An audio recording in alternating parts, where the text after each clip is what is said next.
Hello there, people of the internet. I know that a lot of us who mess around with old military surplus guns, we tend to hate sporterized rifles, but the amount of effort that goes into sporterizing a gun is actually pretty gosh darn significant depending on the sporterization. Like, for example, if I were to go out and just get myself, like, I don't know, one of these Mausers here, I got this Yugoslavian 2447 in 8mm Mauser, and there's oil all over this gun, and now I have to wash my hands. I hate that.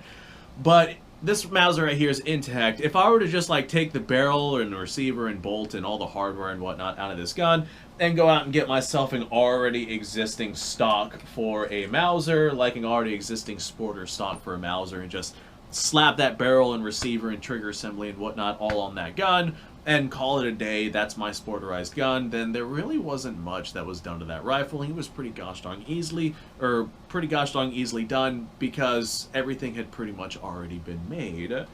However, if you want to go through and actually make yourself a sporterized rifle, it is a lot more difficult than it sounds, and I give props to people who can do it well. I definitely recommend that it is not done. Like, I definitely recommend do not do it because you're destroying something that has a very limited amount of, well, there's a limited amount of them out there now.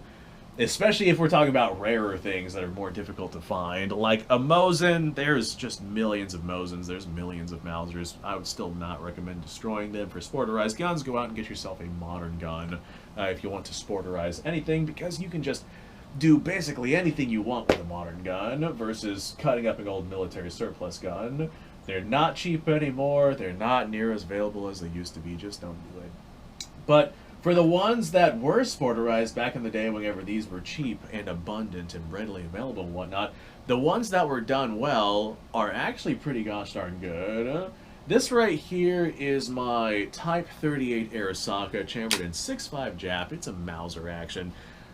People have been telling me to unsporterize this for years, but the sporterization of this rifle is just so gosh darn good. Like, the stock on this is so smooth, and the harmonics of how it interacts with the barrel, like, the barrel's clearly been free floated.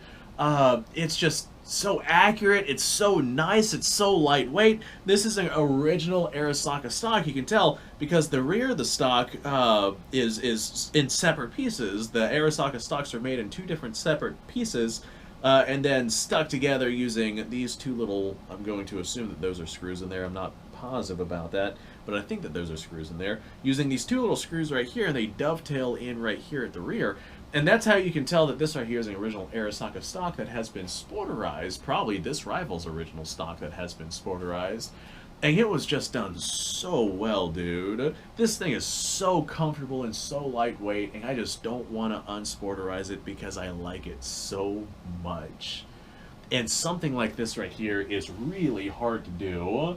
Like, making your own stock from an already existing stock is a lot tougher than it sounds.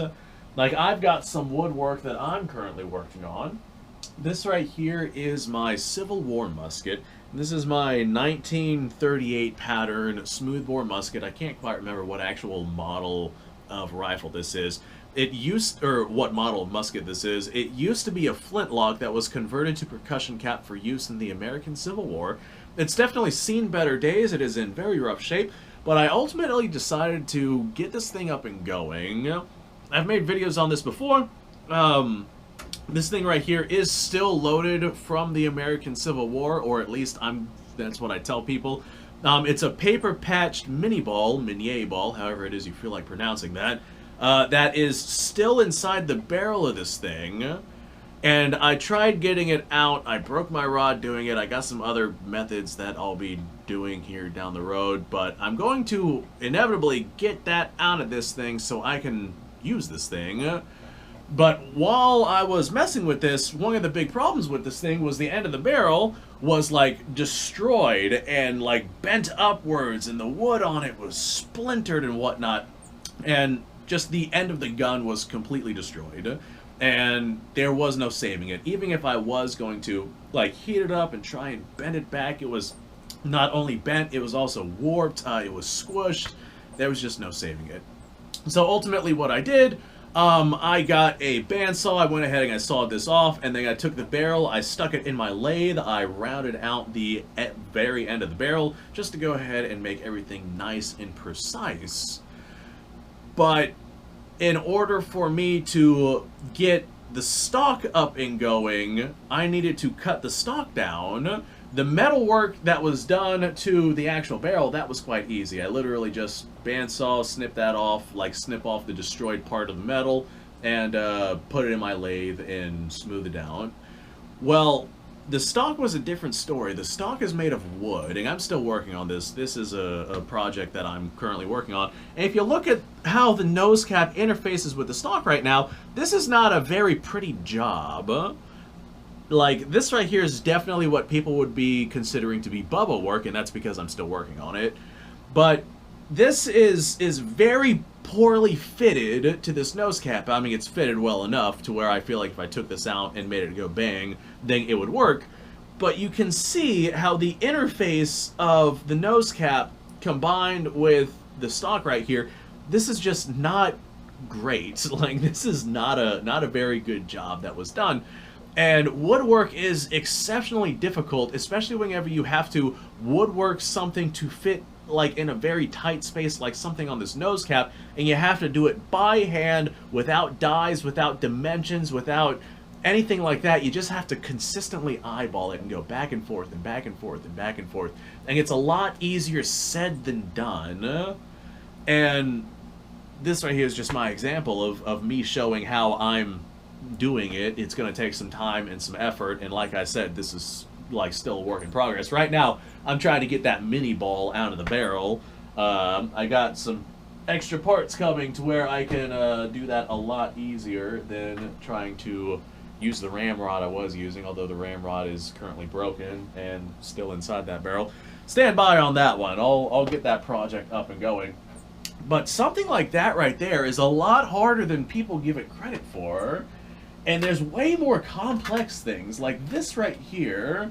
This is actually a #1 Mark III, and it was essentially sporterized to look like a #5 Jungle Carbine, however it is you feel like pronouncing that word.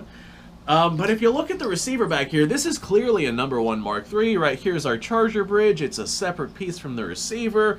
The date on this thing, I think, is 1942. I'm not positive on when Jungle Carbines actually came out, but I don't think it was 1942, because that's, like, pretty gosh darn early in, I'd say that's about middle war or for World War II. But anyway, I'm getting off topic on that. To modify a #1 Mark III to look like a Jungle Carbine takes a substantial amount of work. Like, a substantial amount of work. I'm pretty sure that the stock on this was modified to look like a Jungle Carbine. I think that this is a #1 Mark III stock. But to sand it and smooth it and polish it and finish it and get everything all set up to look like this in such a good way just takes a tremendous amount of effort. Like, there's very fine craftsmanship out there whenever it comes to these sporterized guns, and then there's not very good craftsmanship out there. Where's my... Oh, I don't immediately see it. Well, since I don't immediately see it, I'm just going to ignore it completely. I have a 1917 Enfield that you guys have seen it on the channel a bunch of times. It's been sporterized. It's in 30-06. And whoever drilled the holes, like whoever drilled and tapped the holes in the receiver, must have had too much to drink, because they're so not lined up that there's absolutely no way at all to mount a scope mount to those things. I could have to fill those in and re-drill and tap those holes if I wanted to mount a scope mount to that 1917, and frankly, it's just not going to happen. Like, that's an iron sight rifle as far as I'm concerned. But that's just one of the examples where sporterization, just because it's so difficult to do everything correctly, and you need some pretty gosh darn good machinery in order to do it, and you need to know all of your particular measurements in order to do it, it's not the easiest task. And for the people who can do it and do it very well and do it very successfully, man, my hat is off to you, because it is hard to do. This right here is a Lee Metford. It was actually cut down at some point within its life, because this is a Lee Metford rifle nose cap on this thing, but we have a very short rifle, like a carbine length rifle. So 303 British, I fire black powder 303 through this thing, and it works exceptionally well. And I really like the carbine length, but this clearly started life as a long rifle, you can tell from the front end. But whoever sporterized this to a carbine length, they did a pretty gosh darn good job at it, because everything on this is fitted exceptionally well, and I really, really like it. So, I guess that's all I really have to say about it. It takes a lot of hard work and dedication to really sporterize a rifle and to sporterize it well. And there's people out there that can do it extremely well, and there's people who just can't. Like, for example, I've seen a bunch of sporterized Enfields lately, like number 1 Mark IIIs and number 4 Mark Is. And they were sporterized to, like, have the rear end of an Enfield and the front end of a Mauser. These are ones that came out of Ethiopia. I'm assuming that they did that because they had a bunch of Mauser barrel bands that were left over, and they needed to make some repairs on some Enfields. Just a guess on my part. This probably happened 100 years ago at this point. But, some of them are quite crude, I will admit that, but some of them are done really, really well. And honestly, I'd love to get my hands on one of those guns. So although I do not advocate taking these out and sporterizing them, I will go ahead and give a full-on shout-out to the people who have done it well, and done it successfully, because, man, it is hard to do. Thanks for watching, folks. I appreciate your time. Like, subscribe, share. Description below is a link to all sorts of stuff. Go check it out. You guys go up, have yourself a fantastic day. I'll see you on the next episode.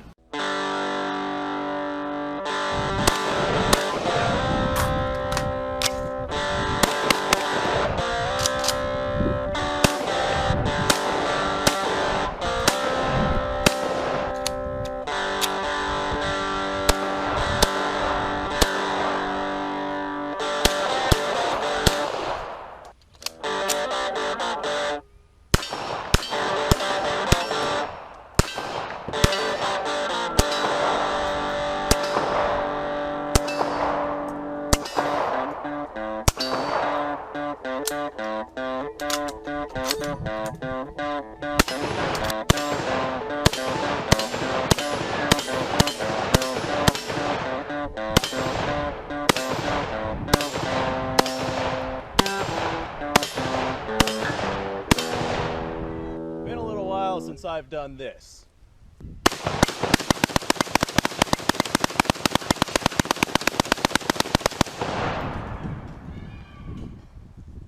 Bonnie and Clyde be damned.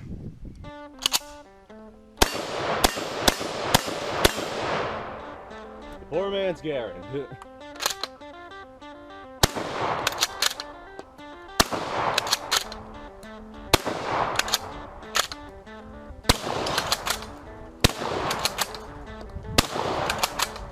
Shame that bolt-action shotguns aren't more mainstream.